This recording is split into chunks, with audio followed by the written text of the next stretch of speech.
singa twayagala kutta Bobi Wine teyali simatuse lulumba lwaliwo mu Arua.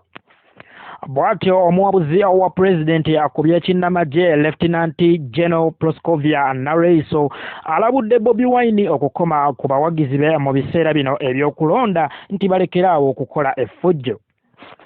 General Nareyso omunnamagye omukyala asinga amayinja mu magye g'eggwanga agambye nti avumirira akeegugungo akaliwo mu ggwanga ng'ennaku z'omwezi 18 omwezi ogw'e11 oluvannyuma lwa Bobi Wine okukwatibwa mu bitundu bya Eastern Uganda ng'anoonya akalulu.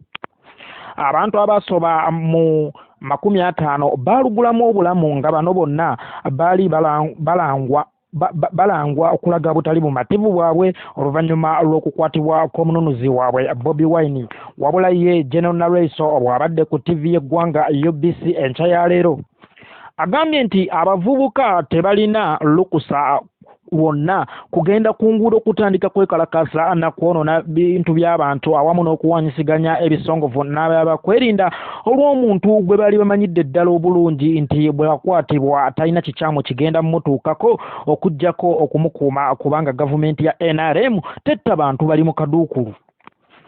Nareyso ayongeddeko n'agamba nti singa gavumenti yalina ekigendererwa ky'okutta His Excellency Bobi Wine baali kikoledde mu Arua mu mwaka gwa 2018 mu kampeyini za by-election ezaaliyo ezaleeta Mwami Kasiyano wadiri mu buyinza oluvannyuma lwa motokedi eya pulezidenti okulumbibwa n'ekubwa ejjinja. Singa twagala kutta Bobi Wine kolo teyali simattuse. Agamba nti nze Nareyso singa bakeera ne bankwata abantu bange kababeere baganda bannange tebalina kwekalakaasa era ne bwemba mu kkomera ekyo nkibakubiriza nti bannange temwekalakaasa eno gyendi ndi safe kubanga gavumenti etettira abantu mu kaduukulu. Tewali ngeri yonna gavumenti gyeyinza kukwata Kyagulanyi ate n'emutta kuba singa twagala kumutta twalibadde twakikolera mu Arua ne tuteesumbuwa.